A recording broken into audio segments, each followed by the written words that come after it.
Growing up in America, many non-Muslims ask us, what is the definition of Islam? So in your terms, how would you define Islam? I begin in the name of Allah, the Gracious, the Most Merciful. Islam has many definitions. Amongst the definition of Islam is salam, a religion that comes from the root word peace. Salam means peace. And I believe that not only this definition had an impact on the establishment of Islam in the Arabian Peninsula, but it continues to impact the life of many individuals who try to propagate Islam in different parts of the world. Because at many times religion is associated with violence. When people, for example, ask questions outside the religion of Islam or outside the Abrahamic faiths or just outside faith in general, people that are critical of religion or faith or organized religion, let's say, are always critical of why is it that people that are more religious, people that have more religious connotations are usually more violent than others, and is it religion that promotes violence and killing, and many wars around the world and in history have been caused by religion according to what they have to offer. And Islam came to change that paradigm, to give them a complete shift in their paradigms, to tell them that this religion is a religion that will always promote peace. It's a religion that is established on the basis of peace. And that, I believe, gave a complete shift of paradigm to the Arabs at that time. It's like going into a hospital and seeing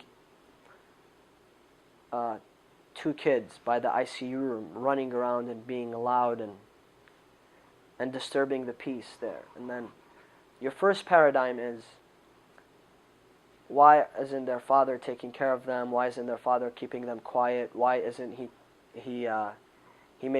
why isn't he making sure that they're not running around and they're naughty kids? So you find the parent, you ask him why, and he tells you that their mother just passed away and I don't want to disturb them. And that statement will give anyone a complete shift of paradigm. And when Islam came and introduced the final message sent onto the heart of Muhammad, the son of Abdullah, the idea was to give people a complete shift of paradigm towards their definition of a religion that's going to come in peace. The second definition of Islam, which is still from the same word, from the same root word, salama, or aslama, and aslama comes from the root word salam, is submission. To completely submit. Submit to what? Submit to the will of Allah. Submit to the will of God.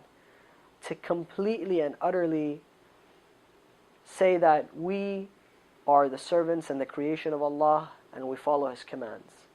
That's why Allah in the Holy Quran also refers to the Prophet Abraham as being a Muslim, a person that submitted to the will of God.